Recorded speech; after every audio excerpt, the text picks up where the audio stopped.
maybe a pen that does not bleed all over your hand. Already had that happen this morning.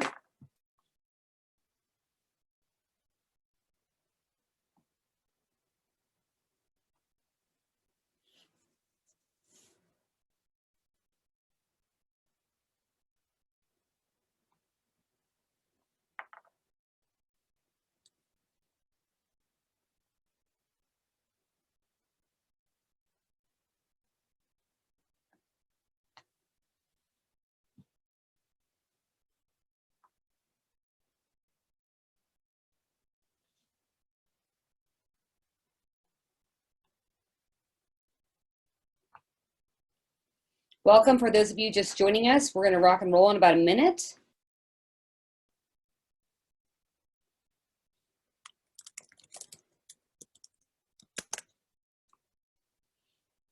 Hi, Jen Faltz. All right, gang, let's go. We've got 2 hours to spend together and lots and lots and lots of information to share. Good afternoon. For those of you I haven't met, my name is Kari Anderson. I have the good fortune of owning a consulting practice that helps to build nonprofit organizations up from the inside out, and I am so happy to be lending an assist to my friends at the Community Foundation of Jackson Hole. A couple of housekeeping things for our time together and for the week. So this is session 1 of 3 that the Community Foundation is putting together for nonprofits and for-profits in both Teton County, Wyoming and Teton County, Idaho. The second session will be tomorrow at 2 o'clock, led by Karen Coleman from the foundation. And the third session will be on Thursday, also at 2 o'clock, led by Gary Trollman from Silicon Kuwa. So please join in many of these as you can. If you can't, because we have other responsibilities going on in our homes, they are being recorded. So you'll have an opportunity to be able to take a sneak peek in on pieces and parts that are of interest to you and your organization as you go throughout the next month or so of our time together. So housekeeping, we have this fabulous little group chat thing that's going on your screens. You can either send a question or a comment to me that everyone can see, or you can send it to me privately. As today's session is chunked into 5 segments, I am going to do my best to stop the bus at the end of each section to cover all of the questions that are coming in. If I see something and it clearly is pants on fire and you need it answered right now, I will also do my very best to make sure I'm checking the chat pretty frequently. So again, for those of you who haven't had the pleasure of meeting, Kari, I'm coming to you live from my home office in Coeur d'Alene, Idaho right now. I was having some significant challenges with internet bandwidth in Teutonia last week, and so I migrated up the way so that I could actually work during our time of needing to work at home. And there's going to be some of you that distract, I'm sure, and are trying to figure out what are all those pictures behind her and what do those signs say. My favorite is, I totally regret not napping when I was younger, right? Because I could use those naps right now.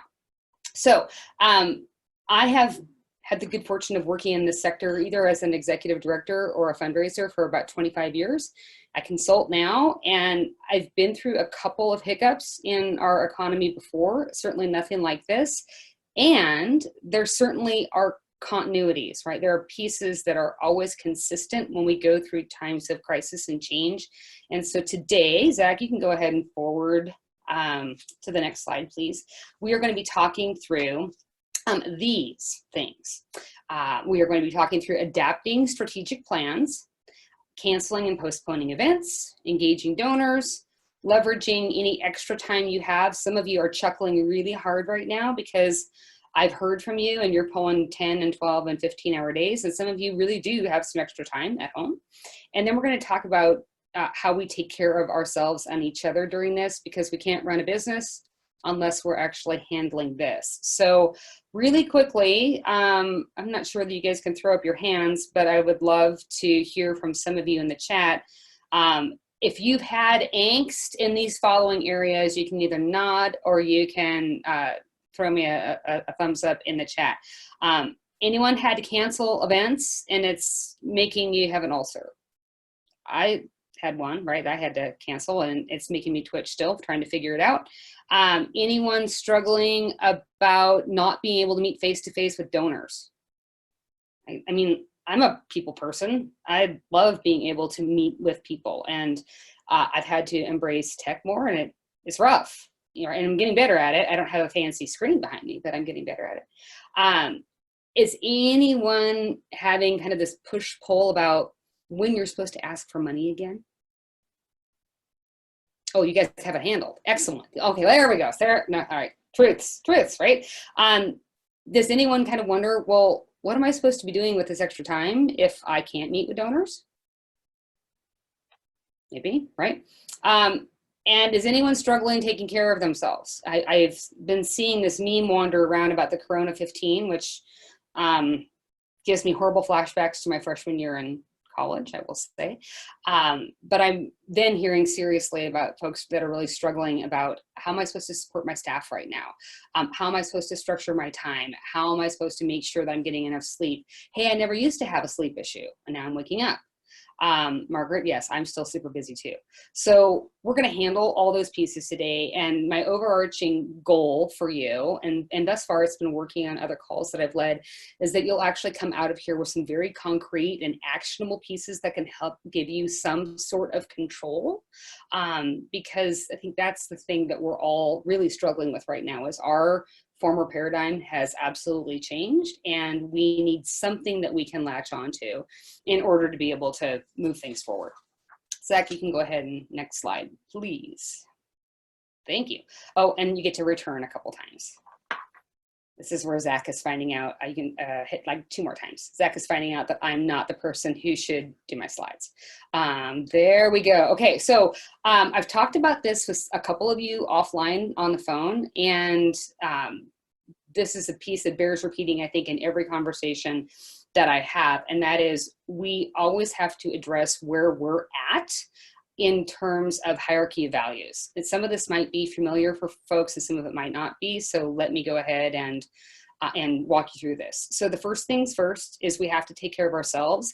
And for some of you, that is the thing we have to remind ourselves for every morning when we get up. I know my knee jerk is I automatically jump back into work. I have things to do for people right now, and I negate taking care of me. Right? So if you're struggling with that, then my guess is there might be a couple of your staff members or potentially some board members that are struggling with that too. So it's a grounding exercise for us. And that advice is something I'm having to try to follow, right? So this isn't me being preachy. This is a thing we're going to have to work through. We know that if we can take care of self in terms of mind, body, soul, whatever that means for you, then we are better prepared to take care of our donors. And what that means for me is, if we haven't done it yet, and I know y'all are so smart, and we've had some things we've had to take care of, right? So the next thing is, if we've taken care of ourselves, we then can start taking care of our donors. And what that means is this: we are doing a welfare check with our donors. If we haven't already, this is probably the first thing on your to-do list.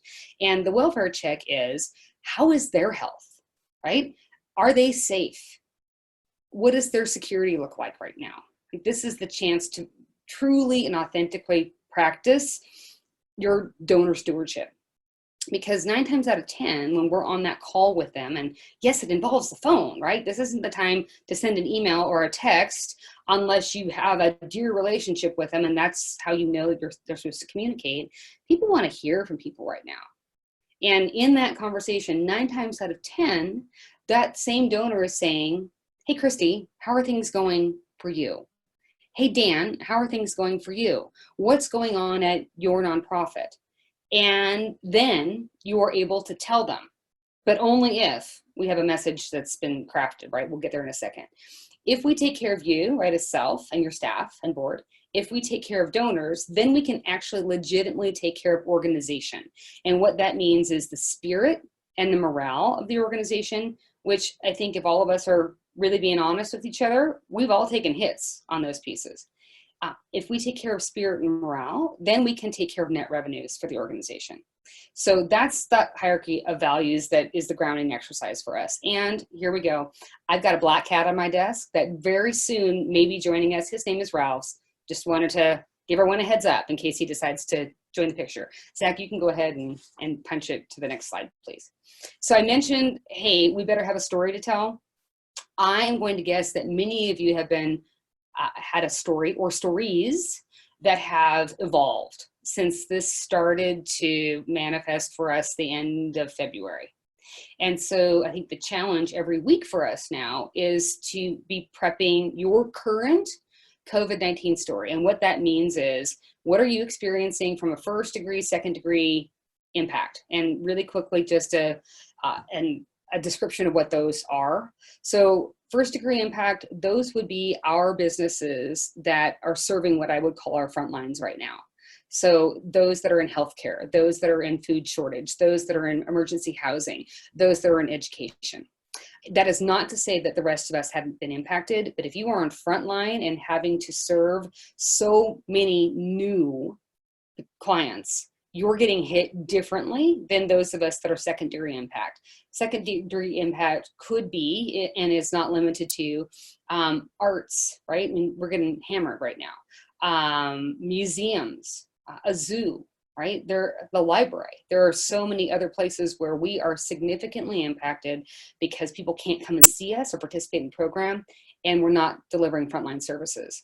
Again, there's not a better or worse, it's just where are you with that impact and what those decreased interactions are doing to your business, and the need for us to be able to customize and increase the communication that we have with our constituents. And you know, there were a couple groups that I work with beginning of March where they developed their story and they thought, hey, that's going to be the story. Well, that story's changed 3 times. So those organizations now start their week with an exercise of what is the story right now. Zach, you can go ahead and move along. So we're going to launch into adapting your plan, right? And I've tiered out today's session, really starting from a kind of more of a 30,000 foot right down into some granular pieces. And there ought to be a plan, right, for the organization, but there certainly ought to be some plans as to how we raise money right now.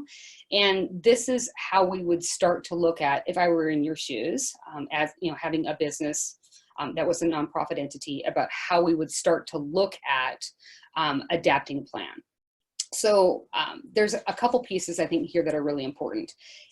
If you have a plan, and I'm making an assumption, those of you that work with me I know that I don't play in the land of assumptions, but I am making an assumption right now that you have some sort of an annual work plan, or you have a strategic plan that has been guiding the work of the organization from a board level and from an operations level.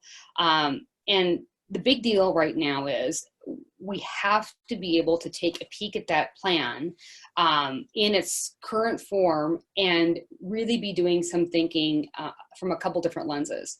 Are there items on there that really do not make sense for us right now in light of where we're at? And which one of those, if any, should be tabled in order for us to focus on things that are really important in terms of security, in terms of revenue, in terms of staffing, and in terms of being able to open doors back up. Zach, you can go ahead and punch it forward.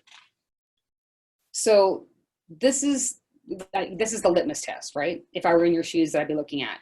Are your current goals, again, from current strategic plan or work plan, are they still relevant in light of the upheaval that we're going through right now? For many of you, they may be, right? You were very thoughtful when you went through your last strategic planning session about what are the 3 to 5 overarching goals that are going to help move our organization forward. And you also prioritize those. So it might be that you do some shifting in terms of priority. Maybe some revenue or financial stabilizing exercises weren't going to originally need to be addressed until 2021 or 2. Well, those might elevate now. Right? For those of you that are involved with program work, maybe your programs were solid in terms of how they were being delivered before, but now because we don't know when we get to see people back in our buildings, there might be an elevated need for you to pivot and put those programs online. And if that's the case, what's the hierarchy of those programs? The other piece that I would ask you to consider as part of this filter is, based on what's going on at your organization, are there new goals that this current period of uncertainty and crisis have exposed for the organization? And not surprisingly, some of those look like financial, some of those look like risk management. Many of us have learned on the fly how to write a continuity of operations plan, which Karen will be going into more tomorrow. So those are the two big questions to be able to assess when you pull out the plan. Zach, you can move it forward, please. So if you don't have a plan, or if your plan is really unwieldy, or if you had a strategic planning session that was set maybe for October, well, guess what? We get to bump that forward, right? And here would be the pieces that we would want to be considering right now. And I'm not going to go too deeply because Gary's got a fabulous session on this on Thursday. So let's look at this as a bridging your current plan. And we want to get really clear on what your mission, values, vision are. For some nonprofits, what we've seen them start to do when they're adapting their plan is taking a really hard and frank look as to how they're delivering mission. And they've discovered, hey, you know what? We've had some mission drift. We've taken on some programs or some projects, either because a donor has funded them or they sounded like a great idea and we couldn't say no. This is the time to get really clear as to, is everything that you are doing actually fulfilling mission? And you might start to shed some programs, or you'll put pause on them. And this is the time to do it as we are adapting, because if you're not clear as to what your mission and your values and vision are, then it's going to be really hard to do some pivoting and flexing that we need to right now. We need to have, as you are adapting plan, wonderful executive directors that are on the call.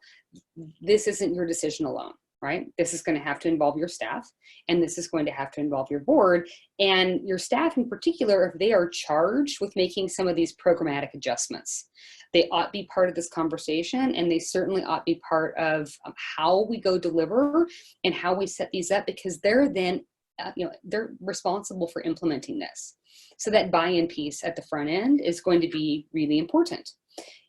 Drafting a plan, right, or adapting your plan now is going to help you be more nimble in anticipating challenges that are going to continue to come at us, and they will, right? We know that there's going to be a settling. This, not the Pollyanna statement here. This will settle, right? This will come to an end, and we are going to have to, as a sector, be a little more nimble as to how we address some of these challenges. Having an adapted strategic plan is going to allow you to do that, again, because there's probably going to be some shed of the work that you have taken on as a part of your plan or a part of strategies for the organization. The other two pieces that are just really grounding right now, and I would just so encourage all of you that have plans to do some of this work, and that it allows you, in all of this swirl, right? In all of the overwhelm that we have going on right now, it is something that is objective, and it helps you make decisions, right? So you're not having to wonder about this chronic what if. You've got a plan, you've made some decisions in terms of this first, then this, then this. It's something for you to look at to say, this is my North Star, right? This is my guiding light. This is something that I can control. And it's really important that from board down through staff, if you're the staff of one, right? Or if you're a staff of 30 and have a myriad of volunteers that help to get your programming done, that everyone has this as the framework and decision matrix for you. And the last piece that's really important as we start to go into fundraising is it's the document that helps to tell your why. Why are you doing this work? How can your community stakeholders support you in it? Zach, next slide, please. So some of you may not have to pivot, right? Some of you may not have to adapt, but here's a fancy little chart that will help you in terms of when this might be a good idea for you to look at your plan. And all it involves is, hey, number one, let's look at those core strategies. If they're working, great, right? If they're not, then we move on to number two. So are they helping to measure performance and measure gaps? Great. Then continue on, right? If not, well, then we need to pivot. So it's an if-then statement that will help you make some decisions. And for some of you, you may not have to do much adapting. For some, you might have to be creating a plan now. And again, sit in on Gary's session Thursday, because he is certainly going to be diving much deeper into how we plan in times of crisis if we don't have a plan already. Zach, next slide, please. So the last little piece, right? Again, we would choose to adapt if there is something new on the horizon for you. That might look like for some of you, you're actually having serious conversations now with some of your peers about, would we want to partner? Would we want to merge? Right? That's new, that's exciting. There'd probably need to be some adaptation of your plan. Hi, Paige, I just saw your question. I have a decision matrix framework. Please email me and I will send that to you. The other question to consider is, have we addressed mission drift? And that might help you with framework and how we adapt. And the third piece is, if we are facing substantial changes in your business. So I know we are all experiencing substantial changes now that are temporary, because we know that what we're dealing with right now in terms of businesses being shut down, and or us being allowed to go back to work. We certainly know that the landscape is going to change for us as a sector. We don't know what that looks like yet. And actually change is kind of exciting in these pieces. But we don't know for how long, and we don't know exactly what. And so dusting off the plan you have is a chance for you to at least start having conversations around this. There's a great question that just came in that says, how do you plan when you don't know the when? So and my answer to that is this, and this certainly is not rocket science, and not a scientist either. So I've seen two groups of what I would call action and inaction over the last 3 weeks or so. And I'm speaking specifically to board members that are on this call. So I have seen boards, for all the right reasons and all the wrong reasons, just totally paralyzed. I get it, right? There's just so much that's being thrown at us to try to figure out. And then I've seen those boards that have said, okay, we don't know, and we're going to start to zig and zag. We're just going to try to figure this out. So the best possible advice I could give you on this is regular communication as the team. Regular to me means at least once a week. For many of you, it might be once a day, just to make sure that everyone's on the same page about latest information and how it impacts your business. Because if you're informed, then you can actually start to plan. And Jimmy, you can hit me offline for more conversation on that. All right, Zach, next slide, please. So here's your checklist, right? And there's actually, I know that Annie Riddell is going to be sending you, if she hasn't already, my deck with all of my notes. So there's, the checklist is further fleshed out in the notes for you to be able to review, offline. I'm not going to read them to you. But the big deals for me, right? Again, if I were in your shoes working with your board, needing to work through, do we adapt, do we not? Hey, should we be changing goals or rearranging goals? Or do we need to pause a goal? Are the dates that were put on our current strategic plan, are they real right now?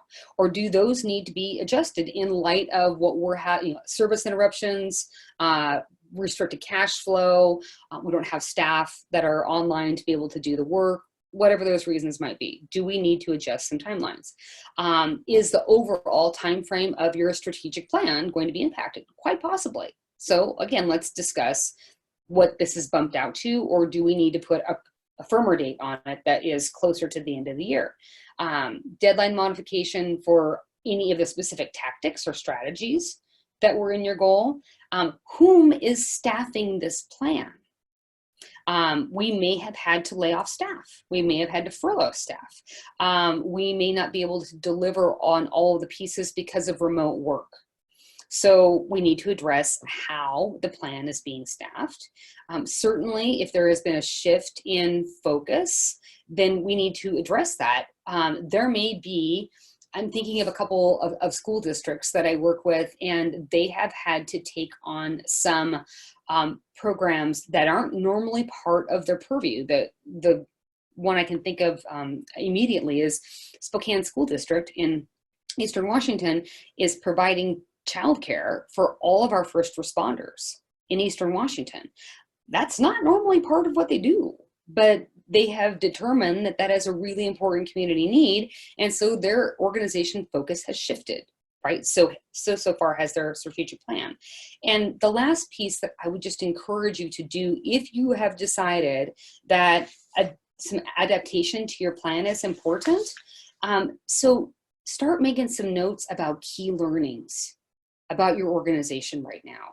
I know in all of this that's been happening to you over the last 2, 3, 4, 5 weeks, that there has been headache and heartache and all of that. And I also know there have been moments of brilliance already. I know that. I have heard about them. Certainly we have seen community generosity. Certainly we have seen ingenuity and innovation. And so let's write that stuff down, because that's going to help you pivot further and quicker as we start to get to the end of certainly being in the house, right, and being able to go back to work. Zach, go ahead and hit the next slide for me, please. Okay, so and a couple of you on the call, and you can snicker at me later, right? When I've gone through strategic planning with you, we always have spent probably more time than you would have liked on moving the plan to action. Right? There are so many jokes out there. I'm sure there's a Saturday Night Live skit out there somewhere that talks about why we do a strategic plan, and that big old notebook that now serves as a vice for your ski bench, right? Or it's holding up a plant or whatever it's doing. We need to implement. So again, if you are deciding that there is something in your plan that needs to be adapted, then we actually need to implement it. And we know that organizations, this is an interesting quote that I read the other day, a business, remember we're all businesses, a business that has a plan and implements it is ahead of 90% of companies that don't have a plan at all. So this might be the time, right? Zach, next slide, please. Oh, I think another return in there too. There we go, right? So the whole process, so your process right now could be looking at the plan to adapt, and the whole product of actually implementing actually shape the future of your organization. And I would say now more than any other time, certainly in recent history, this is the chance for you to start to create what your future is going to be. And that would lead us right into, we're going to start talking about money now. Right? So Zach, let's go ahead and move to the next slide. I am not seeing any other questions. I do have an example of a decision matrix, so I will make sure that that's available. You guys can find me offline to talk about, well, when, but I don't see any other questions with regard to adaptation of plans. Okay, so I had to fundraise through 9/11, and I had to fundraise through the 2008-9 economic downturn. And I am not going to compare them to what we're going through now, right? But what we have learned during those times of crisis are these things. And I'm sure none of these are going to be surprising to you, but they absolutely bear repeating, and they are this. Our job is to stay calm, right? Our job as a leader is to stay calm, whether you are a leader of one, whether you're a leader in your family, whether you're a leader on the board, whether you are maybe a lead funder. Our job is to remain calm. That's rough sometimes. I'm not a generally freak out person, and there's been a couple times in the last couple weeks where I've gone, wow, that was not something that I had anticipated, and I tend to not be as calm if I'm tired, right? So our job is to be calm. Oh, wonderfulness, everyone who's here on this call, right? We always have to remember that we cannot assume that donors won't give, right? We are never in the position to make the decision for the donor. We'll talk more about that in a little bit. If you have mapped out how you're going to raise your money, you are going to stay the course. We may have some shifting that we do in terms of deadlines, but your fundraising plan that you have put together is absolutely legitimate, right? Traditional fundraising is still the bedrock of how we do it. We're having to pivot as to how we do it and what kind of communication we do, but staying the course in terms of how we've laid out how we're going to raise money is really important organizationally. The piece that we do know that might become a new practice for many of you is we actually need to review our revenue goals more than once a year, right? For those of you who say, hey, Kari, I'm more sophisticated than that, right? We review them, weekly, monthly. You probably need to start looking at them a little more closely, a little more often.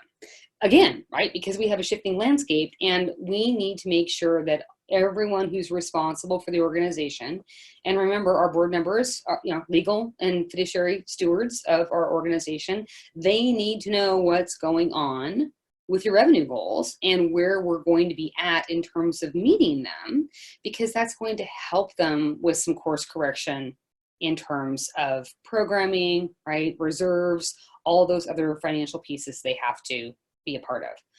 This is also the time. And I know some of you are just going to go, there's no way. This is not a possibility. We can't do it. Yes, you can. This is the time. If you do not have a major and planned gift program, this is the time you're going to start one, right? And we're going to get to that in a bit. Zach, next slide, please. So, and another return. Thank you, right? So I had mentioned earlier, it is not our job to decide for the donor. Our job is to be mindful of climate. Our job is to be mindful because of those donor welfare check calls that we've made about what is going on in their life. Our job is to be mindful about messaging. Our job is never to make the decision for the donor whether they are or whether they aren't going to give. And this is how I've seen this play out the last month. So too many organizations to count, I actually had started counting and I gave up because it was just too many, have said to me in some form or fashion, we really can't ask the donor for help right now. That would be insensitive, or fill in the blank, right? There's been a variety of other words there. When at the same juncture, we have had donors telling us, especially when they haven't heard from you, I wonder how they are doing and I wonder how I can help.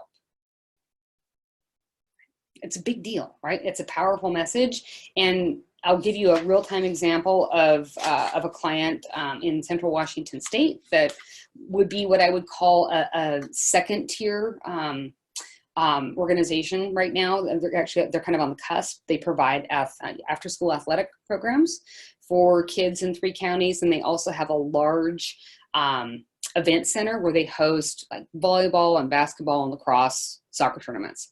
And so obviously with Washington being really early on and shutting things down, they lost a lot of revenue from spring break on in terms of tournaments, and certainly cash flow on a monthly basis because of not being able to program.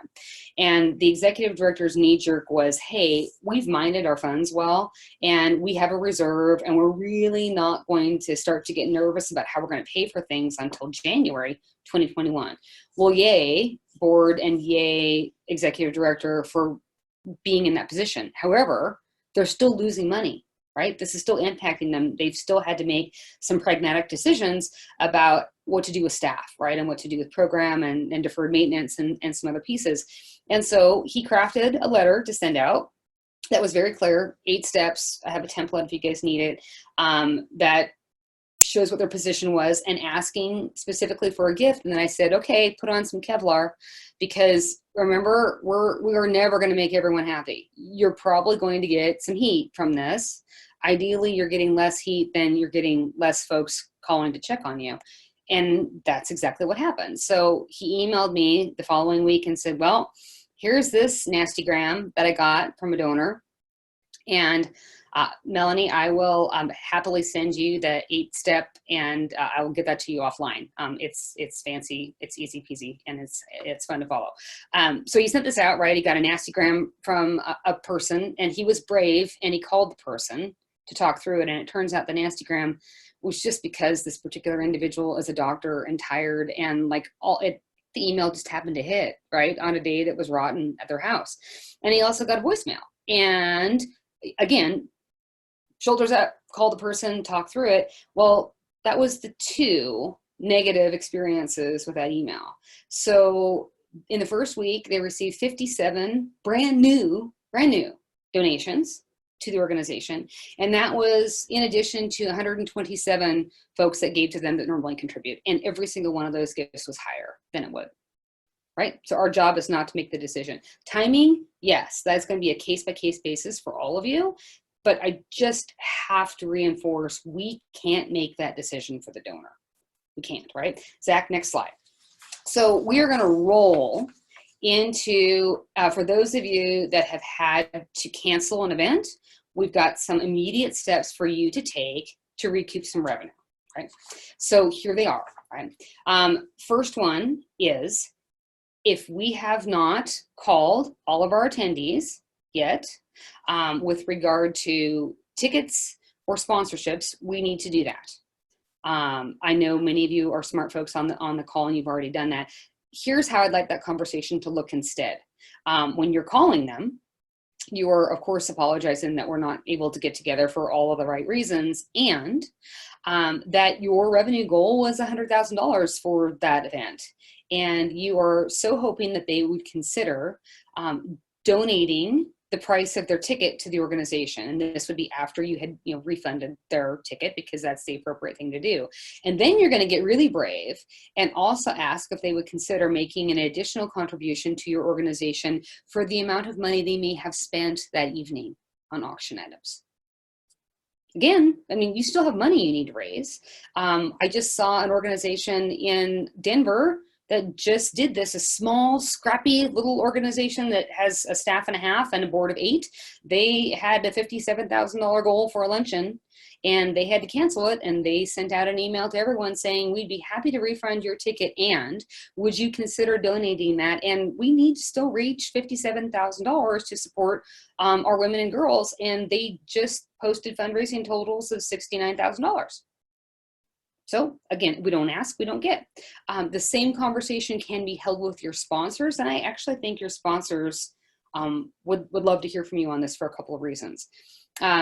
Typically, if you're a sponsor, right, of a polo match or the ski race or the gala, right, at the art museum, or whatever it is, you are anticipating from a sponsorship and marketing position that you're going to have your logo and face in front of a certain amount of attendees. Perhaps your name was on collateral pieces that went out for the event. Maybe it's on your website. Maybe your sponsor was going to have the opportunity to speak at the podium.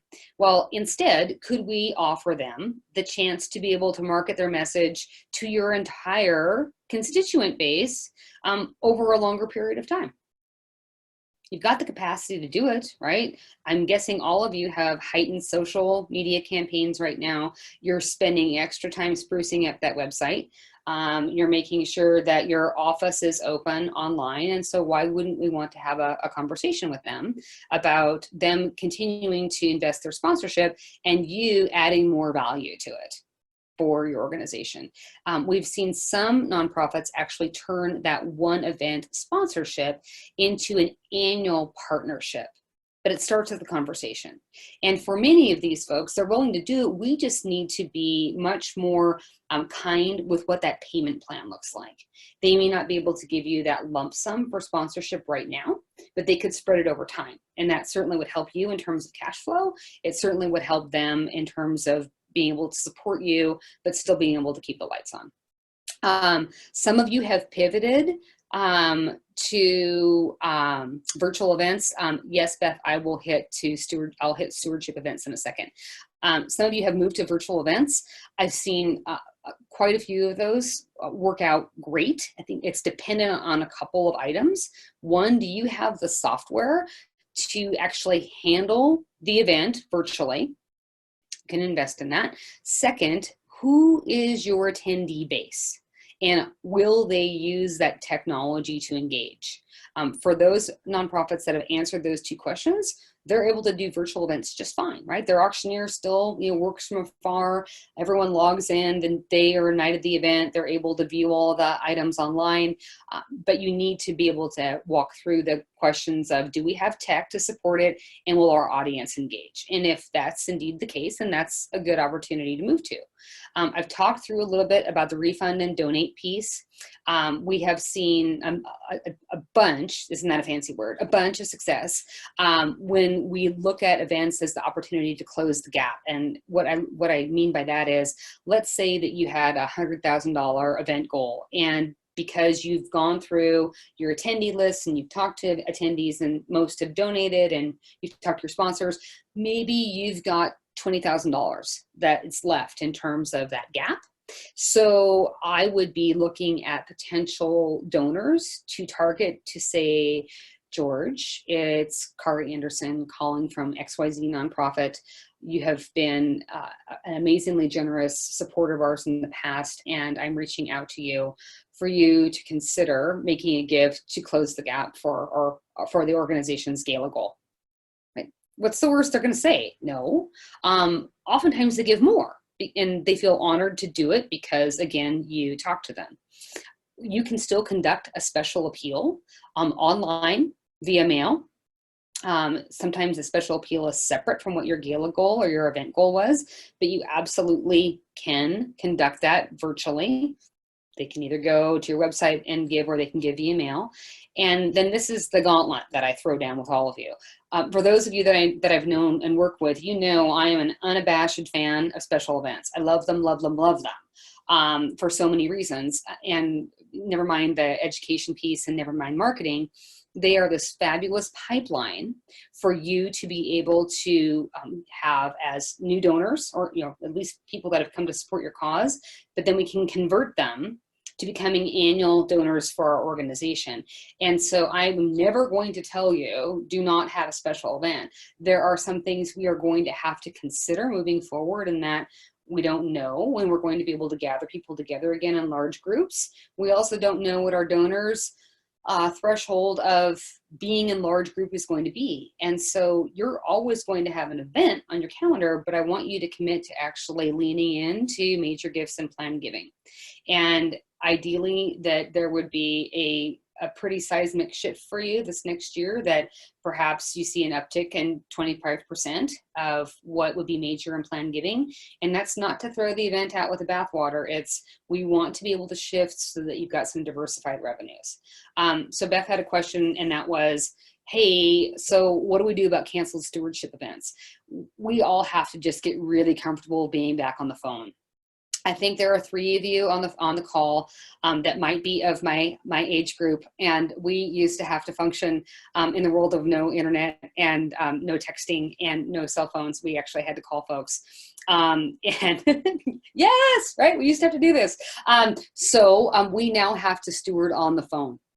And so, Beth, my recommendation would be that, I think you could still have a stewardship event via Zoom. I just did a board retreat the other day, and it was hysterical, via Zoom. I still think that there are some creative ways to be able to get our donors together, but there is nothing that can absolutely take the place of good one-on-one phone conversations right now. We will eventually be able to have that stewardship event. And Beth, I'd be happy to talk with you offline about putting together a virtual stewardship event, because I think that actually might be a welcome break for some of us that are in our households. So I'm happy to handle that. All right, let's talk quick about postponing an event. Zach, can you punch forward for me? And like a couple more returns. Thank you. Excellent. Okay, so here in my estimation, if I were in your shoes, here would be the filter, right, that I would run this through. If the event is between now and May 31st, oh, folks, we got to punt, right? We just have to. And it's not that I wouldn't love to attend one of your events in May. It's we have some logistical things, right, that we have to work through. And before I punt, right, I would be wanting to check the very fuzzy crystal ball that we all seem to have right now with regard to what is available for us later. what dates and locations are potentially available. What we have seen happen, and this isn't going to be unique, certainly in either Teton Valley or in Teton County, there is a season, right, for our events. And so are we going to run right back up on top of each other and really make it difficult for the event to happen? And would it be better for us to postpone until 2021? I can't answer that for you. But these are questions that will need to be answered before you say, hey, we're going to postpone. The other contingency plan needs to be, could we make this revenue up a different way? And we need to dust off that fund development plan to be able to do some revenue assessment and goal setting, so that when we're making these shifts, or they're all layered onto each other, it's the best financial decision for the organization and it's sustainable. So that's my 2 cents with regard to postponing an event. Zach, next slide, please. Thank you. Oh, and a couple returns. Dun, dun, dun. Okay, so this is also the fun when you're creating the deck in the dead of night with no coffee. So here are a couple action steps, and then I'll take some questions before we move to the next piece. So that really should say April 15th. So again, I'll work on my caffeine level as before the next time I get in front of all y'all. I want you to choose a couple of pieces if you have events that are in your wheelhouse right now. What are a couple things that you need to handle in terms of action steps by April 15th? And then I want you to be mapping out on your calendar some specific deadlines that you need to handle with regard to your events by April 30th. I am the herder of cats when it comes to this, and I am nothing if not an accountability partner for you here. This gives you something to control. Right? These are real-time conversations that you can have with board and volunteers, steering committee members, staff members as to what do we got to do here, who's going to do it, how are we going to pivot, we have money we need to raise or money we need to control that is going to help us with mission. Right? That's a big deal. Okay, I'm not seeing any other questions, so we are going to wander on really quickly to virtual event. Can you pop to the next slide, Zach? Excellent. Okay, so if you're going to have, one more return, thanks. If you're going to have a virtual event, I mentioned this, right? Because some of you are like, we don't have an event, maybe we need to plan one. We need to always be asking what's the purpose of the event? Who's our audience? Do we have software? I have listed a variety of software platforms that are there that help with virtual events. Some of them are much more, I'll call them tenured than others. Some are much more sophisticated. I would heavily advise kicking the tires before you launch into that. I think that's really important because you ultimately have to be the one that manages the software. And if it's clunky and you don't get it, then it's not going to happen and you're going to have a rotten experience with that event. And on the flip side of that, I have seen fabulous results from virtual events, and people have said, hey, you know what? This is our new norm. We're going to do this. It's great. So kick the tires. Okay, so let's wander to the next slide, Zach. And I want to talk about kind of what a healthy, diversified revenue portfolio looks like for you. So we've wandered through adapting strategic plan. We've wandered through if we got to cancel or postpone events. And now we're going to wander into, so how the heck do we start engaging with our donors now? And how do we do that virtually?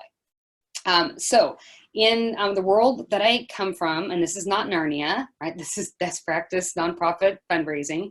This is what we would like to have y'all have. And it doesn't matter what size of your shop. Shop of 1, shop of 30. Ideally, we would have methods to be able to acquire donors. Oftentimes that's through cultivation or stewardship events. Oftentimes it's through, hey, there was a bike ride, or there was a barbecue, or we had a walk, or we had the St. John's cycling thing for cancer, right? So we have new people that are coming into the fold, and then you've got ways to cultivate them. Just means we're taking care of them, right? You've got events that are part of the pipeline. You would have decided what a mid-level gift is for your organization. For some of you, that's $100. For some of you, it's $1,000. We then also have a tier for major gifts. So large gifts that are like top 20% of giving to your organization. We have planned gifts. And for those of you that don't know what that is, it just means that someone has decided to leave you in their will. right?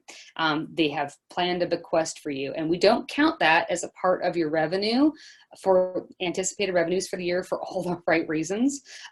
We count that because we know we need to take care of those individuals who have said, you are important enough to me and or family or our foundation for us to leave you in our will.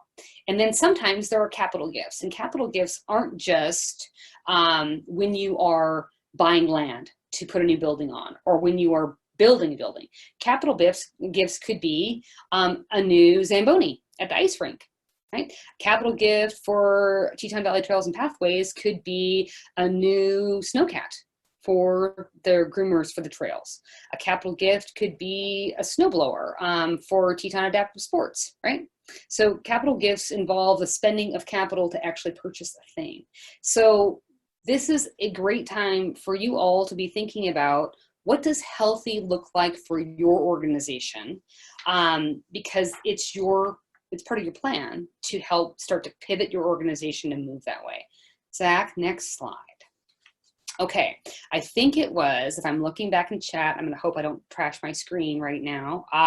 Melanie, here it is, right? So I mentioned that if you haven't sent out an appeal, you may very well be getting ready to do so, right? And this is, again, your chance to be talking about if you've been harmed. I think we've all been harmed in different ways. And this is, has your business been harmed by either the disease or the impact or both? Again, depending on whether you're a first tier or second tier nonprofit, it's time for you to share this message with the reminder that donors love to fund current acute needs. So I am happy. I have a link that I will send anyone who wants it. That actually it's actually a pretty funny little video. It's about 14 minutes long, from a peer of mine that does fundraising for nonprofits all over the place, and he'll give you examples as to how to write this. But these are the 8 steps. Okay, the first step is you need to state your urgent message. There is no time for asking about the weather in the first sentence, right? This isn't a how y'all doing. It's stating your urgent message. The second step is describe how the current situation, COVID, economy, both, is hurting your beneficiaries, your cause, or the organization. That's step 2. Step 3, ask for a specific gift to help. Folks, you have got to call the number, right? It's not, please make a gift today. It's, make a gift of $52 or make a gift of $87 or whatever that is. And that means you need to do some math. Like, what's your gap right now? What are you hemorrhaging? Where are you down in monies? And that number divided by how many people are in your donor database helps to get you with what that number is, right? So that's the third step. The fourth step is a very short story. Think 3 to 5 sentences tops, you wordy folks. 3 to 5 sentences tops, and not run-on sentences, right? There has to be a short story to illustrate your current need. Okay. The 5th step is how that gift of $57 or $89 or whatever it is perfectly assists you in meeting that need. How that gift assists you in meeting the need. The 6th step is a reminder that this need is not your only need, because number 7, this current situation was not in your budget, right? I mean, yes, that feels like we're stating the obvious. We got to state it again. This current situation is not in your budget. And the 8th step, ask for them to send this emergency gift now. If you are mailing this letter, it cannot be more than a page. That is going to cause some of you angst. Tough, right? Short and sweet, right? Think of something you would read. And for those of you who send it out via email, you don't get a soliloquy, right? Write it in Word first, make sure it is a page or less, and then go ahead and send it. I am happy to proof these. Again, I'll send you the link. If you need some help with these, you can shoot them to me electronically. I'm happy to proof, right? Because this information needs to get out to your donors. Again, donors love to fund current acute needs. Zach, next slide, please. Okay, so here are a couple of things for us to be considering on with regard to how we are engaging our virtual, or engaging with donors virtually right now, right? So we ought to be thinking about how we are acquiring new donors. We can't let that go. The knee-jerk, and I've worked for a couple of organizations that have done this before. As soon as we hit economic downturn, they cut fund development staff, or they'll cut layers of your fundraising programs because they think those are not essential services. You all are essential services, right? You are all part of how your business runs. And so we have to be thinking now creatively as to how we are going to keep that pipeline for new donors open. Folks, that pipeline is your website. That pipeline is social media, right? So that means in terms of how we're structuring our time, we better be spending some time making sure it is easy for people to get information on what we do, how we do it, how they can be of impact.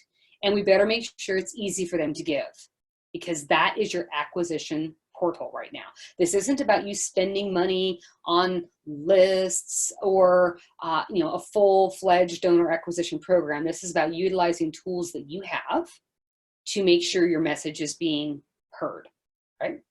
The second piece, and I said it a little earlier on, is traditional works. Traditional means, okay, you guys are going to laugh at me. I wish I had oh, well, I do. Hang on. Do we know what this is? This is different than this, right? So this works, right? Picking up the phone and actually calling folks. And we have heard from so many people that are welcoming a phone call, actually welcoming a phone call from development staff. It gives them a distraction as to what is going on in their lives right now, and they really want to know what's going on with you. So traditionally engaging our donors works, and for some of you, this might be the first time that you've actually had to pick up the phone to talk to a donor. I'm going to bet money that there's some of you who haven't yet engaged board members in making phone calls to check to see how donors are doing. This is a fine opportunity to engage board members, and they're not having to make an ask. Right? It's just checking in to see how your donors are doing. The third piece for you to be thinking about right now is how can we be engaging donors in new ways? And engaging a donor in a new way doesn't mean we're asking them to give to a new program. It's how can we have a conversation with them differently than we have had in the past? And that's actually a great brainstorming exercise for you to do either with staff or your development committee or your board. How would they like to be engaged differently? And actually start to map out a plan for that. And the fourth piece that I think just absolutely underscores part of this whole conversation about fundraising, DAF stands for Donor Advised Funds. So I have a client that shall remain nameless because we're working through this little issue. Beth, I'm gonna grab your question in two shakes. This particular client said, oh my heavens, we are not gonna fundraise. They are on the tail end of the quiet phase for their capital campaign. And their campaign is structured so that they will never have to go into public phase. They are only asking for leadership gifts because their pipeline was such where they can be asking for gifts of $50,000 more. And we have $100,000 left in this campaign, right? Like to have the whole thing done out of a $2.2 million campaign. And they said, no, we're gonna stop. And so then we had an argument. And my argument was this: those that we have in the pipeline have donor advised funds. Donor advised funds are not impacted by the stock market crash, right? Donors who have funds that are set aside in DAFs with their financial advisors or through community foundations, those funds have already been allocated. So part of this little time gives us opportunities to really do some better assessing as to where our donors are giving their funds from. And to be mindful that a 10% portfolio hit is going to impact me much differently than it may impact a donor that has a fund. They make their giving decisions differently, right? So Beth had just asked, hey, do you recommend asking for unrestricted rather than restricted funding, and asking donors to trust you to use their gifts where it's needed most? absolutely underscored, exclamation point, the whole everything, right? So we need you every day to have as much unrestricted operating capital as you possibly can, right? Unrestricted cash gives you the ability to pivot, to move money, right? It's fungible funds, right? It's a fancy word for, hey, you can move money around. If you have restricted funds that are locked into things, you can't do anything else with that money than what the funding's for. And we've seen some organizations hit the tipping point in terms of solvency because of that. There is a wonderful pledge. The Community Foundation has actually signed it. It's wonderful. I'm happy to send you guys the link, and it's for both foundations and private grant makers. And it's a pledge that basically says, hey, we are going to do our best as the grant maker to take away as many strings as possible on the funding for the organization. We are going to try 9 times out of 10 to make sure we give you unrestricted funds versus restricted funds. And we are also going to lighten the load in terms of reporting that's due from the organization to that donor. This is the time for you to start practicing having those conversations with your individual philanthropists, right? And Beth, you hit a really important word, trust, right? We need to build trust. If we haven't already, we need to be building trust with our donors. If they are communicated with and they trust your business model, which means you have to share it with them, right? Then they, of course, are going to want to help you pivot and use their investment in the matter that is going to assist you most. So have those practice conversations. If you need to practice a conversation, call me. There'll be a link at the end of the session today how you can get on my calendar and we can absolutely practice that. Great question. What if you don't have big donors? Most of our donors are locals who have impacted businesses. Yes, that's the reality for lots of us. They aren't in the donor advised category and they're loyal. How do you increase their give and when they're struggling? So I'm going to guess that this is a fair amount of you on the call, just based on names that I've seen come across the screen. So all of our donors are big, right? I mean, everyone should have same value, right? It's just the size of the gift that is different. And certainly you want to be respectful of and certainly informed about what's going on with our local folks, parents, teachers, retirees, right? Folks that work for the state, whatever that looks like. And our job always is to ask. They are adults and they will tell us. They will tell us if they need to lessen their gift. They will tell us if they need to spread it over time. We should be prepared for that. We have to be prepared to let them know how this has impacted us too, and then be flexible as to how they can engage. And if it were me in your shoes and I were having a conversation with a donor who had been impacted too, I would probably say something like this. Hey, Joe, I so appreciate that you have a trusting enough relationship with us to be honest, right? I mean, that really means a lot in terms of you being willing to share what's going on in your life right now. And I know that you have been an ardent supporter of the work that Full Circle Education does. I'd like to stay in touch with you as to how you're doing and how we're doing. And I'd like to continue a conversation with you about when making a gift to us again would work for you.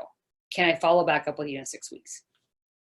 Right? The whole idea is to be able to keep the conversation going and for them to be the one that tells you when to ask again and for how much. Priscilla, I hope that helps, and I'm happy to talk offline about that further. Zach, next slide, please. Okay, so one more, I think. Yes. Yeah. I talked a little bit about this. I'm not going to beat it to death. The long and the short of it here is, especially since we can't meet them for coffee or cocktail or beer or go riding with them or go on a ski or whatever we normally do, we have to schedule regular communication. We have to care for them first as people and not their checkbook. That's, again, think back to that whole hierarchy of values piece. We need to always remember, so again, mark our hat off, that we have critical organizational needs, and it is our job to let the donor decide. It is super important as you are communicating with these donors to have a current plan in place as to how your organization is pivoting, because you're going to want to be able to share this with them, right? And for those of you who have donors who have really stepped up to help, we need to steward the living heck out of them, right? So that's extra care. And I know, shoot, I don't know that Jackson has this, but hey, Community Foundation, we may need to start this. We may need to be starting a virtual happy hour for executive directors. I'm happy to lead it if we need to, but it is basically a think tank as to how we can steward our donors, our board members, and our plan giving donors. So that's one of the myriad topics that we could handle through there. We just have to be taking care of those who have already committed to taking care of us. And that means talking to them, right? Zach, let's go to next slide. Okay, so, oh, there we go. Look at you. It's like he's clairvoyant. He knew I was going to ask for another return. So a couple stats for you before we get into talking about, yes, Jim, I know that virtual happy hour would be good for board members too. We'll create one. Before we start talking about how we leverage some extra time and then how we take care of ourselves. I read some stats last week, and I'll tell you, I'm embarrassed that I didn't know these. And I was so embarrassed where I thought, good heavens, if I don't know these, maybe there's 2 people on this call today that don't know them either. So let me share these because they're wild. And I just think, what an amazing spot for us to be able to look at in terms of opportunity as we are working our way through how do we generate capital for our organizations. So there are estimates out there right now that 2/3 of all the wealth in the US will be controlled by women by 2030. That 73% of charitable donors currently are women, and 73% of charitable donors in the world are age 37 or higher. Women are predicted to give more than $550 billion with a B, $550 billion to charity within the next 10 years. Women give twice as much as men in the US. And I share this all with you because as we are thinking through new ways to engage with our constituent base, that is not to throw out, right? Everyone else who's giving, we need to be thinking about whom is giving differently and really be thinking about how we engage our female donors in different ways. And that's a big deal, right? And nowhere in there, gentlemen, did I say we're going to be ignoring you. You're all super important, right? And this is a big deal. Second stat, 73% of charitable donors are women. 73%. Okay. All right, let's wander to the next slide. A couple of you had asked questions about restricted funds. So this is a frightening little stat. And I guess for those of us that are funded primarily by grants, this shouldn't be surprising, but this is a landscape change that we all need to be a part of changing. So we need to shift from restricted to unrestricted. This is a trust thing that we need to work through with our funders.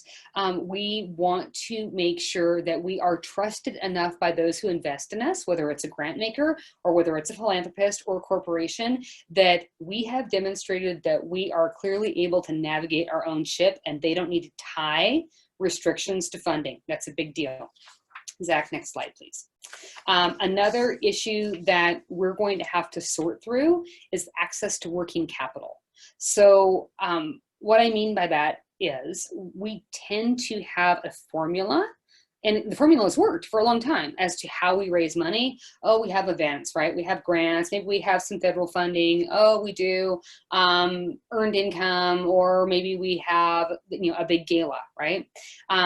There has to be a real scrutiny. And so I would say this elevates from the fund development committee at your organization to a board-wide discussion as to how do we make sure we have access to capital. For some of you, that might end up being that we have to look at our own finances differently. So eventually we can actually have a line of credit at the bank, right? A lot of us don't have that right now because we've not been able to demonstrate liquidity This is a big opportunity for us, and engaging donors in some of this conversation is going to be really important for us as in terms of changing our funding landscape. Zach, next slide, please. So a couple of things for you guys to consider as we start to move towards, leveraging time and taking care of yourself. If you have not done so already, we need to get a hold of your big funders. And this is the time for you to reach out.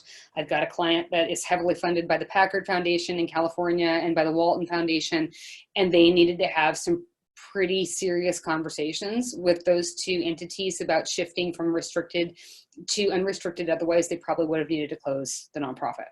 And they were up for it. And we just need to have the conversation. A conversation for you to have is, if we are really top heavy on a particular funding stream, how do we commit to having a more diversified revenue portfolio for the organization, which helps with cash flow, so you don't have these huge peaks and valleys, but also so that you aren't so so dependent on the golden egg, and that will help you sleep at night. Zach, next slide, please. A couple of additional pieces as we wander into how we take care of ourselves, right? The first piece would be, if you're struggling. I actually had an exec call me yesterday and say, hey, my development team has nothing to do while they're at home. And I chuckled a little, because I know we should be really busy right now. So part of this ends up being, let's line out some specific projects, and those projects could look like this. Do we have donor research that maybe has languished that we could be doing? Have we assigned donor portfolios? And donor portfolios is a fancy talk for, are there key donors that have been assigned to development staff and executive director or board members for those donors to have extra care? Do we have a donor database? If we don't, oh folks, you got nothing but time to finish doing your research and getting that online and synced with your website, so that when we again are back in the office, you can rock and roll with this. I know that I was not my best sometimes as an executive director, because I didn't know everything like nuanced with regard to our programs. Well, that's not super in fundraising. We got to know our stuff. So it's a chance for you to be able to bone up on program knowledge. I'd mentioned your website earlier. If things are clunky, if it's embarrassing, if you can't get to data, if there's not a donate button on every page, this might be an opportunity for you to do some dusting up of that. And I'm going to soapbox for 30 seconds on this, and I can just feel the tomatoes being thrown at me now, and I don't care. I'm just going to say it. Please don't make me hunt as to how to find you. There are websites where they think, oh, well, we don't need to include contact information for any of our staff. Or they make me fill out that contact form and don't give me an email address. Take away for the second that I'm a consultant and you're convinced that I'm just trying to hunt for you for business. Pretend that I'm a donor. How obnoxious is that if I can't find you? Because folks, you're not good about picking up your phone and returning messages. So do not in this time make it difficult for people to find you, right? So end of soapbox, I'm off. This is the time for you to be able to send personal notes. I'd make it a habit. This isn't just a quarantine habit, right? This is a habit. And make sure you have video contact. That's a big deal. It's a big deal to be able to actually see people's faces. So that's what I have with regard to that. Let's wander into how we take care of ourselves. And Carol, I appreciate your comment about, hey, having contact information also can be a challenge for former reporters. I get that, right? Like there's a balance in terms of how you want hierarchy and how you want, who you want to be contacted. And right now, people need to be able to get a hold of you. That's the deal. You guys figure that out in terms of what's right culturally for you. But that's what we need. Like people should be able to find you. Okay, so last little pieces for today as we get into, so how do we move some of this to action and how do we take care of ourselves? We've talked through what you can or can't do with regard to adapting your strategic plan. We've talked through what to do with regard to canceling or postponing a special event. We've talked through some pieces in terms of what we should be doing to virtually engage with donors and leverage some extra time. And now it comes to something that I didn't think was so important, and it turns out it is. Oh, and I'll answer Lisa's question before I go into this. How can we try to reach a donor that sent a check through a donor advised fund, but no contact information? Oh man, you might have just stumped me. I may lean on someone at the Community Foundation to help me answer this question. I know sometimes with those donor advised funds, like it comes through and it comes through a foundation or it comes through an attorney's office. And the best way I know to start to try to contact them is to go through that source and to let them know that you're trying to make contact and that you just want to say thank you and have a conversation. They may have to serve as the intermediary, and for some donors, literally that's their gate, right? That's where they want to stay. We have to respect that. However, there are some donors that do give through DAFs that do include their contact information, and so I would focus, Lisa, on those that you actually do have some contact information for. And then I would leverage whomever is maybe it's a trust officer or a program officer at the foundation with the DAF and see whether or not they can help you. They may just reach out to the donor for you. So that helps. Okay, Zach, let's go to next slide. Okay, so I was just mentioning that when I started down this little, Kari's going to do webinars. That started about 3 weeks ago. I had a couple of state nonprofit associations that said, hey, could you help? And so I started putting some stuff together. I think, Zach, you're going to need a couple more returns for me. Dankeschön. Okay. So I was going through the stuff that I know. The stuff that I know is business stuff, right? Board stuff and risk management and strategic planning and fundraising, blah, blah, blah. And the segment that I did for the Idaho Nonprofit Center on self-care was the thing that evidently resonated most. So here we are, right? Because what we know is if we're not taking care of ourselves, we can't do any of the stuff I just asked you to do. And admittedly, I have some luxuries right now that some of you aren't working with. My husband and I don't have kids.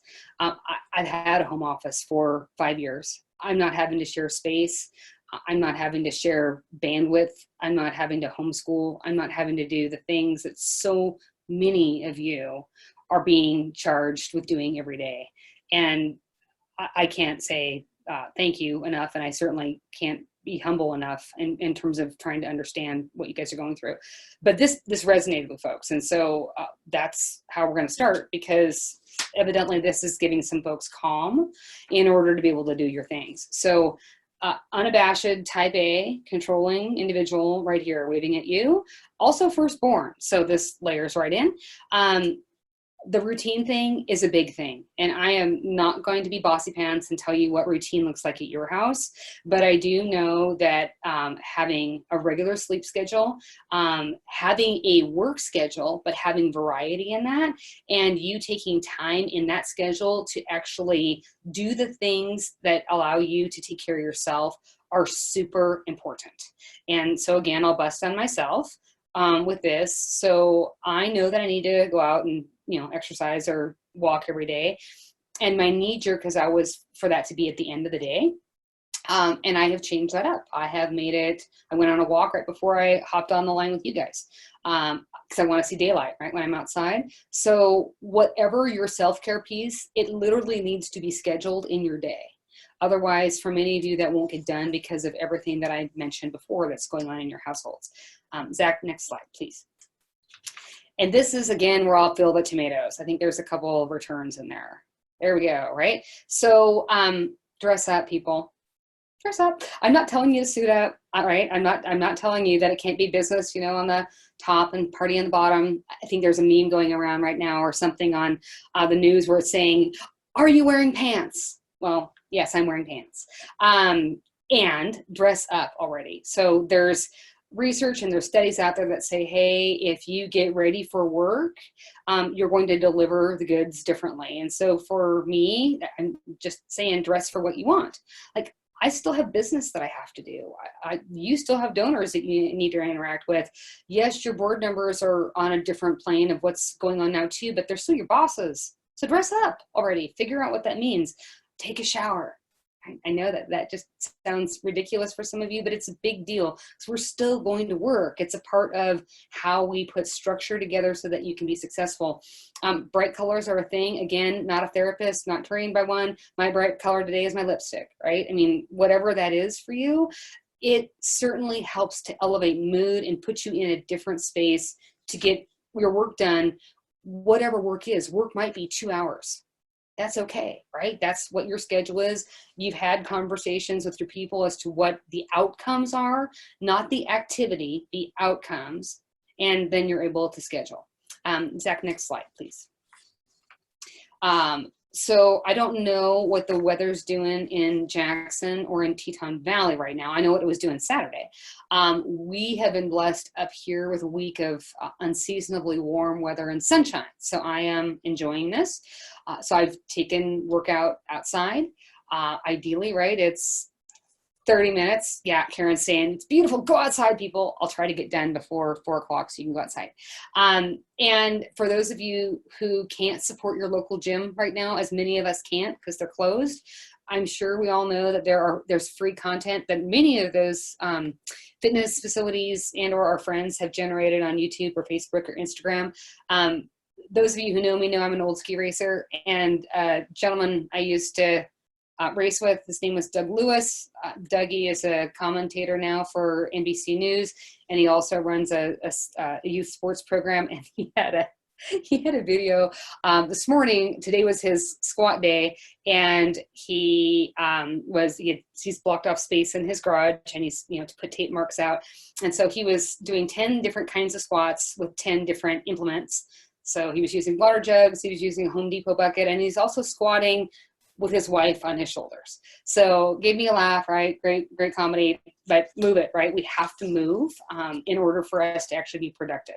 Zach, next slide, please. The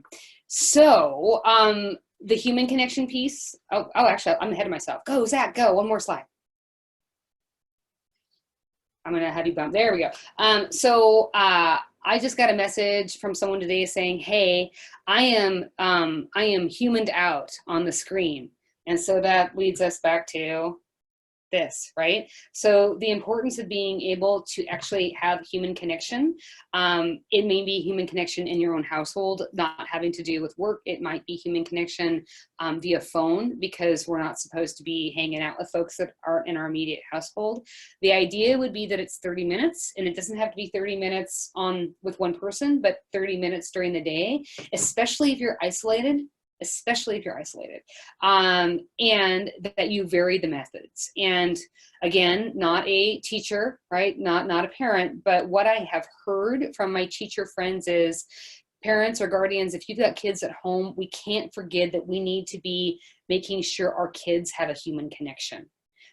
With them just canceling school for the rest of the year in Washington State, certainly different ages of kids have been impacted by this. I have heard from friends that their junior high and high school kids have been like, sweet. And then the little elementary school ones are really struggling because they miss their buddies. So helping to be able to figure that out is really, really important. Jackson Hole folks, I'm going to hit this question at the end. The question was, are there any other type of giving channels like donor advised funds that aren't affected by the stock market? Let's grab that at the end today. If not, we can grab that offline. I've got some ideas for you. Zach, next slide, please. Oh, sorry, next slide. There we go. And a couple returns. Oh, back to fuel. There we go. So we're lucky, right, in the area that we live and work in. Teton Valley and Teton County are just such healthy places. And in times of stress, this is the thing we forget to do. We forget to drink our water, and we forget to eat healthy foods. And Certainly I have seen many of you posting all the wonderful baked goods that you have been creating in your households. And I think, man, if we ever needed a bakery, I know who to go find.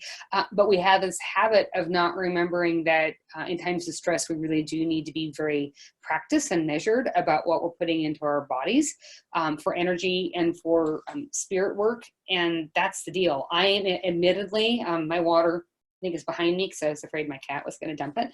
I get into a groove with work and I forget to drink my 8 hours or 8 glasses of water a day. So I'm guessing I'm not unique there. Zach, next slide, please. So this was a really interesting suggestion that was given to me that I would have never thought to do. And it's either because I haven't quite hit the wall yet with regard to stress, or I'm in full denial. Not sure which one it is, but the whole idea of actually putting together a self-care toolkit, and again, it's for you, and if you've got a child or kids at home, it's for your kiddos, right? So it has to do with all of the senses. So you put something together that has touch, taste, sight, hearing, smell, movement, and a comforting pressure piece. And so what those look like for people is, hey, do you have a blanket? Is it hot chocolate? Is it photos of vacations? Music that is comforting for you? Some sort of essential oil, whether that's lavender or eucalyptus, a weighted blanket.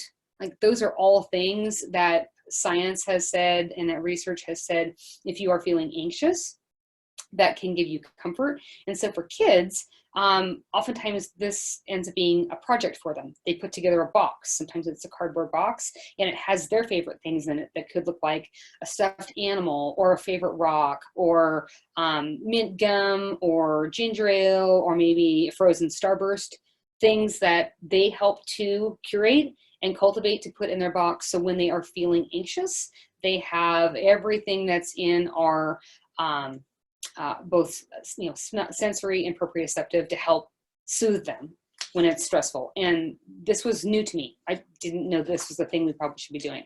Zach, next slide, please. And I mentioned it, actually I should say this. I mentioned it, oh, it's okay, Zach, you can go on to the next one. I love kiddos. I don't have them. And so I don't have to do a lot of thinking on a day-to-day basis about what to do with kids at home, and certainly what to do with kids in times of stress. I included it today, like I included it last week, because so many of you have kids at home.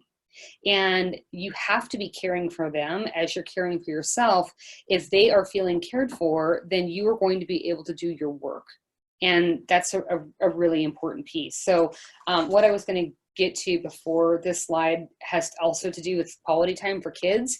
And again, not a parent, don't play one on TV, but this has been pointed out to me over the last 6 weeks or so that's really important, that kids need extra time right now. And it's the extra time that doesn't have to do with schoolwork. And that if you're spending extra time with them, how they are dealing or not dealing with stress is going to manifest during times of play and during times of communication. And just the whole idea of play being cathartic for kids, I mean, play is important to me. I participated yesterday. I don't have a picture ready. I should post it on the Community Foundation Facebook page. They've been having a Facebook challenge on some of the Idaho media outlets. And the challenge yesterday was building a blanket fort, and I participated. I should have taken a photo that I should have shared with you on the slide. That'd been great. So play is also cathartic for adults. Okay, Zach, next slide. I had a fail on the Easy Does It last week. Zach, you can back that up for a second if you want. So I think we all know that we are probably not at our finest hour, sometimes with text and emails in terms of tone. And I work really hard to make sure that my tone is as spastic as my personal, and how you guys normally see me. And 2/3 of the time that works out okay. And I had a fail with a client last week, a big fail. I did not come into conversation via email recognizing that we all have about 17 other things going on right now besides work. That could include aging parents and high risk family members and worries about income and worries about staffing and all of this stuff, right? This particular client is single, and she her board is spread all over the United States. She doesn't have people in the office, and now she's stuck in her apartment. And so, yeah, we had a mess last week, and we had to clean it up this week. And part of the cleanup was something to share with you all, and that is we have to give everyone the benefit of the doubt right now. We just have to go out on authority that we're doing the best we can, and that we're good people, and we don't wish anyone ill will. And sometimes we might not be at our finest hour, right? So giving folks wide berth, that could mean people in your own household. That could mean some of your staff that you have to interact with virtually. That's really important to give folks some grace. And again, so happy that we live and work in the rural West where we have the opportunity to get outside, but a reminder that not all of us are that lucky. Right? Some of whom you work with or deal with may not have access to all that we do, and to be able to have space. And so we have to offer them extra grace and extra wide berth just so that people can cope. All right, Zach, next slide. Wonderful friend of mine as a psychologist, she actually does forensic psychology for kiddos in Denver. And she reminded me of this. And again, we all have different space to be able to work in our households. The whole idea for separate spaces for space or for work and for relaxation, if at all possible, and the importance that kids also have this. And so there are a myriad of you that are saying, hey, Kari, we got one table in the house, right? We're all supposed to be working around it. Yes, and. So then we do our work there and we don't do our play there, right? Like the importance in terms of being able to shut off or compartmentalize work and play right now, especially when we're all cooped up, is really, really important. And so I have a client that has literally taken over a closet, right? And that's her space for work, so that when she comes out of her closet, that used to be for Christmas decorations, that she's stopped work and she's come out, and now she is taking time to care for herself, right? Whether that's baking or knitting or puzzling or whatever it is she does. My challenge for all of you, since I think we're going to be in this for another month or so, maybe less in Idaho, who knows, is that we really work on, and maybe this is your challenge over the weekend, how do you just carve a tiny space in your house so that you can have space for you, for work, and then space for you to disengage with work. It's a big deal. And the same thing for kids if you've got them at home. Zach, next slide, please. So I started putting this together specifically having to do with kids. Turns out behavior issues aren't just kids things at home. We have behavior issues with adults as well, right? And so this is specifically focused on behavior issues for kids. Because routine has been disrupted, and for so many, routine involves school and sport or music activities or play dates with friends or sleepovers. Their whole routine has been disrupted, and we have got to expect that there's going to be some behavior that manifests. That behavior could mean closing down, it could be acting out, it could be more assertive or aggressive behaviors, it could be a variety of things, right? Adults too, pick the poison. The big deal, right, from my friend the therapist says this: don't introduce any sort of behavior modification plan or consequences now when we're in the middle of crisis. And again, my husband had said, why are you talking about this on a work call? Because the bulk of my people have kids at home. And if we're going to be expected to get through this, we have to be helpful with self-care. And everyone, bosses that don't have kids, right? Board members that don't have kids, we all need to be differently empathetic with those of you that are working at home and having to juggle all this right now. Zach, next slide, and let's bump to the next one, actually, where it says expectations and acceptance. Yes. So I've mentioned, right, that I can tend to be a little controlling. Some of you may have that trait, and certainly a little type A. And for me, certainly when I've managed myself, when I've had performance objectives, I was a skosh on the perfectionistic slide, the side of the equation. It's going to be really important for you as a staff member to have this conversation with yourself And I would also suggest that those of you who are leaders and managers in the room have this conversation with those you supervise. We have to lower expectations right now. And that does not mean that we're not producing wonderful work. I think about the pivots that I've seen for so many of you that the Community Foundation has publicized, both in Teton Valley and in Teton County, about programs that are now online, or what we're doing to help parents with kids in terms of virtual activities, all the other pieces and parts that we're doing to keep businesses open. But we have to lower our expectations. And so the conversation really looks at, is there a project or an outcome that we are focused on? I mean, the Community Foundation in Jackson is a great example. Their focus right now is making sure that you all have as many resources as possible to navigate through COVID. Like, that is their focus. You all know they do so much more for us, so much more, but that's what the focus is. So bosses and leaders, this is the time for you to get very clear with your team as to what their focus is, and then dial it back. Right? Dial back on those expectations. And for those of you, again, that tend to lean more towards perfectionistic or checking off all of the to-do list during the day, you are going to need to practice a different level of self-acceptance. That's just the deal. I've heard this several times, and it bears repeating. There's not a roadmap. We don't have a roadmap for this, and so we need to be graceful with each other. We need to be very clear on what the outcome is we're looking for, and we need to dial back expectations. Okay, next slide, Zach, please. And a couple returns. There we go, right? So this certainly is driven towards kids, but boy, adults sure can benefit from it. We have in our household, and that is you limit how much time you're actually spending on listening to the latest, greatest updates with regard to COVID, because it's just a lot, right? The suggestion, again, from those trained in the field is that we're not spending more than 30 minutes a day on this. That's hard for me. I'm a news junkie. The news is on in our house lots, and it has become exhausting for me. And I need to be able to remember to look at snow and blue sky and things that I can control. And so my suggestion would be here, you limit, you find a trusted source that you and your partner or spouse or family can agree on, that you set a time limit for your consumption, and you're really mindful of what is being broadcast for kids. And I'm not going to tell you how to have that conversation with kids. That's above my pay grade. But that's the advice that's been given to me on this. Next slide, Zach, please.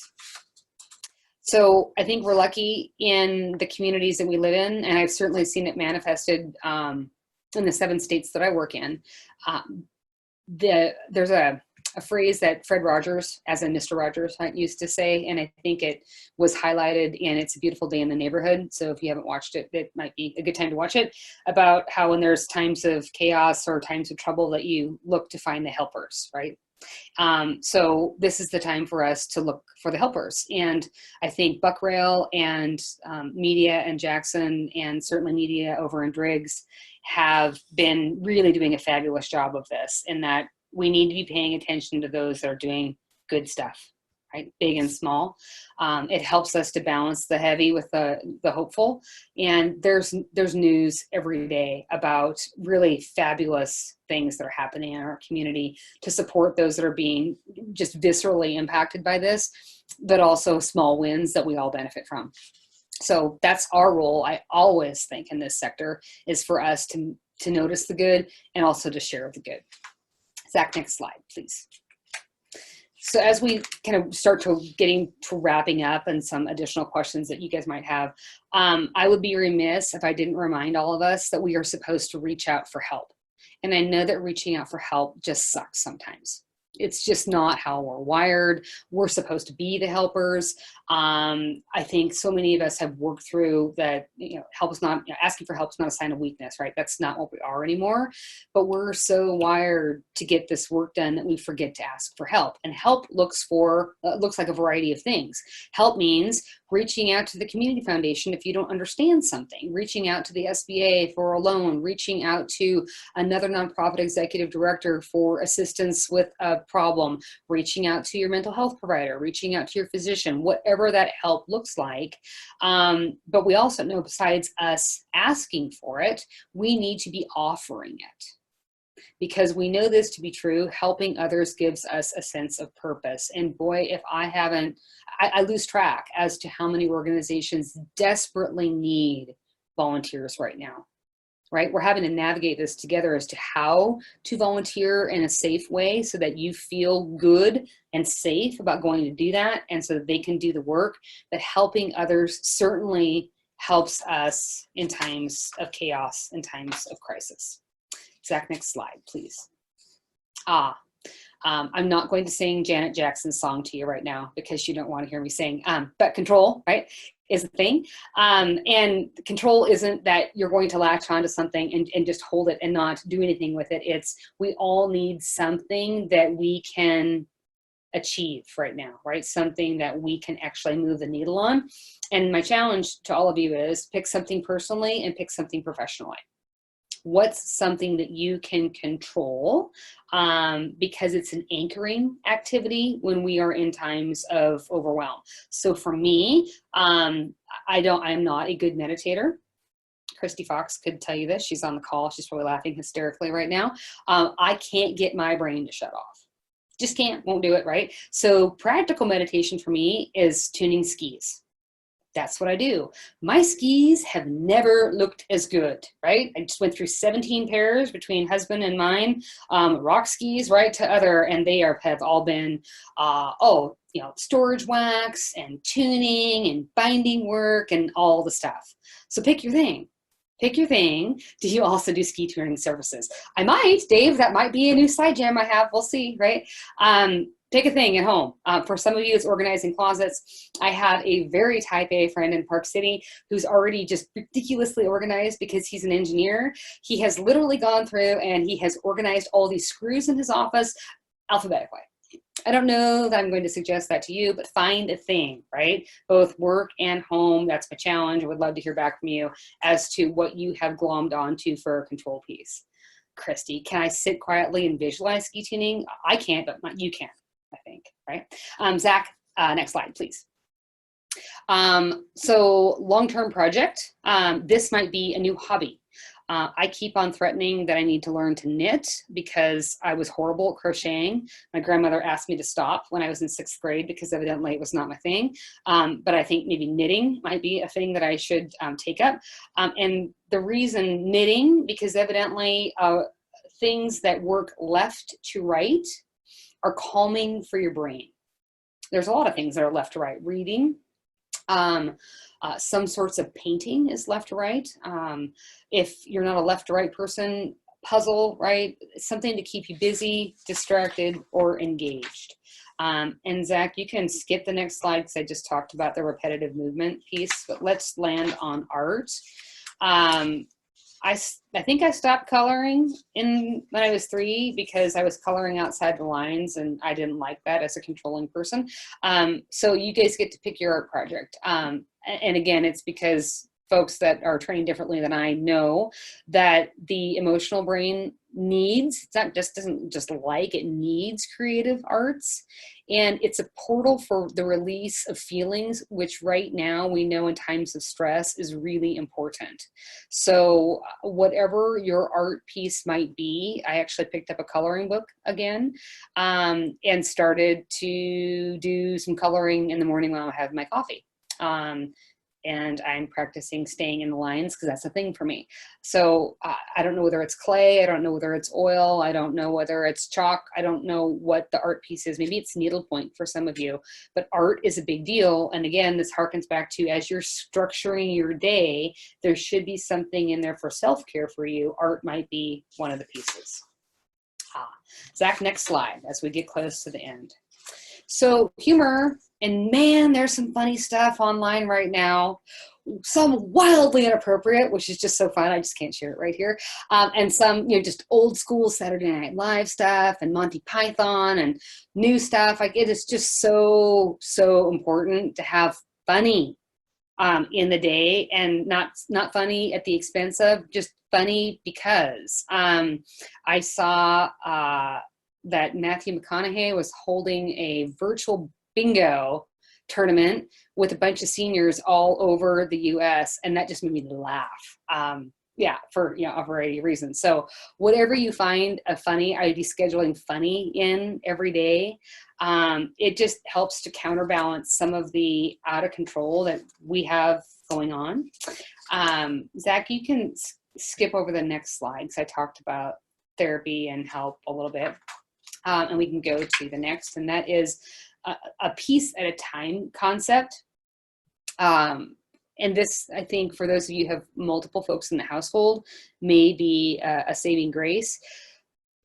Some of us in this time are more anxious than others, and the whole adage of not understanding when this is going to end or what this will look like when it ends is just too much. And so therapist friends of mine have said there is a methodology to tackle this, and that is the whole moment by moment or chunking phenomenon. And all that means is you get to set a time and a date. And for some of us is, I am just going to get through this week, or I'm going to focus on what I can control and handle by April 15th, or I am going to focus on what I need to do between now and April 30th. Everyone's timeline, everyone's chunking is different. The whole idea is we want to break down this into bite-sized pieces that you feel you actually have some control over. And every single one of you may be different. For those that experience anxiety, this is absolutely a proven tool to help manage some of that anxiety in the time of unknown. Zach, next slide, please. So I've mentioned it before, right? This is temporary. And someone had said to me the other day, this is a season of life. Now, mind you, this person went through World War II. They have a little different reality check than I do, right, on season of life. But it is a time that is temporary, and it will end. And we know that it's scary, and we know that it's difficult. And we will have things open again. We will have kids back in school again. We will be able to go to the brewery and have a beer. We will be able to go into the backcountry. We will be able to go to a concert at the center, right? We will be able to go to Music on Main in Victor. This will end. Things always end, right? Change always happens. Zach, second to last slide. Aha. So there's been a couple clients of mine that have really already started to do some good work with this. And here's my challenge as we start to wrap this up today. So is there a potential positive outcome for you? Personally, professionally, in all of this mess that we've had, are there some lessons to learn in terms of, for business, risk management or cash position, or being too dependent on one type of income? I don't know. I'm not going to make that decision for you. Are there some lessons that you've learned in your household or habits that might need to be changed? We have a list running at our house of, didn't realize we had kind of slipped into this space. Maybe we should be doing this. That is not to say, again, that this isn't a scary time. It's, what are the key learnings, and can we be better with them? So this is sad, right? It's senseless. It's pieces and parts. I don't know about avoidable, maybe in terms of economy, in terms of how we manage our own business, sure. But what we do know is that this will end, and there are some lessons that we can take as we move forward in this. So Zach, second to last slide. I have some challenges for you guys, right? So everything that we do right now is phone or video. And so I'd like you to think through, as you're getting ready to sign off of this today, if there have been pieces and parts of this that have struck you, or that oh, we need a deeper dive on this at work, right, from our little home office. Who do you need to talk to about it? Do you need to talk with them via phone or via video? When are you going to talk to them by? If I were in your shoes, I would be setting some goals, again, based on how many hours you actually can work. And that's different for each of us. But how many either in person or via phone interactions can you be having with people during the week? And I'd be setting a goal for that, because that is going to help you continue to move forward in this process of healing and change for not only your nonprofit, but for our sector in Teton County and Teton Valley, and ultimately our sector in the nation, right? So Zach, you can pop up my contact information, and then I'll take some other questions that you guys might have. So I'll talk to you about how you can find me, and then I'll stay on the line for additional questions until 3 or until we're questioned out. So this is how you find me, right? Website and email. If you go to my website, there is a section in there that says contact. And I always reserve Mondays for something that many of you know I call nonprofit therapy. So you never have to be a client of mine, and you can book a half-an-hour call with me as many times as you need to for anything. And especially with this, I mean, I've told the foundation this, and I'm just reiterating to you here, please use that as often as you need to. It's cone of silence. No one knows that you're on the call with me. And it's an opportunity for you to talk through anything that you might need to about either current situational stuff, or maybe you won't need it for 6 months. That's great, right? But that's available. You can hit me via email anytime with questions that you might have about this. And I know that Annie's going to be sending you, if she hasn't already, slide deck. And Annie said to remind everyone, hello, those calls are free, free, capital F-R-E-E, free, right? Free. So anytime, anything that you need via email right now, whether I need to review an ask letter for you, or talk through a conversation with a potential donor or your boss or whatever, right? Just hit me via email. I absolutely know that the best thing I can do for all of you right now is to offer assistance, and I'm happy to do it. So I think I want to get back to a question that, let's see here. A wonderful group in town had said, are there any other giving channels like DAFs that haven't been affected by the stock market? This is a wild guess. Hey, Community Foundation, you guys can chime in if you want on this. If it is in a trust, right? So funds have been already set aside. Those are going to be either not impacted or much less likely impacted by the stock market. And just the reminder I would say is, for donors of yours that tend to give in larger amounts, know that when the stock market takes a hit like it did, they are not as impacted as we are. Them losing 10% of their income is different than us losing 10% of our income. What matters is that you start a conversation, right? You start a conversation with them, because they are going to help. They're going to help drive how they can help you if we are clear as to what the need is. So I hope that helps.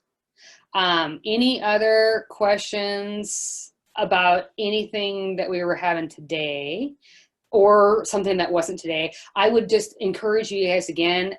Karen Coleman is going to be sharing a load of really, really important information tomorrow on contingency plans and risk management and really important business practices between 2 and 4. And I know Gary has a jam-packed agenda on Thursday if you haven't had a chance to register. If you can't attend all of these because of schedule, they are being recorded. I'm seeing this red flashing button that reminds me all the time I'm being recorded. And they're going to be available for you to be able to either share with board or staff or volunteers. And yeah, that's a resource for you. Anything else? Zach, please everyone, thank Zach. You can throw a little handshake up for being my driver during the course of this webinar. It's a bad idea for me to try to do my own slides and talk to you and pay attention to the slides at the same time. So Zach, thank you very much. Okay, good job, Zach. Woo woo. All right, folks, and look at it's 3:51. You get to get out of here 9 minutes early to go enjoy the sunshine on a beautiful Tuesday afternoon in the greater Yellowstone ecosystem. Thanks for the work you guys do, and I will look forward to hearing from you as to where I can be of service. Take care.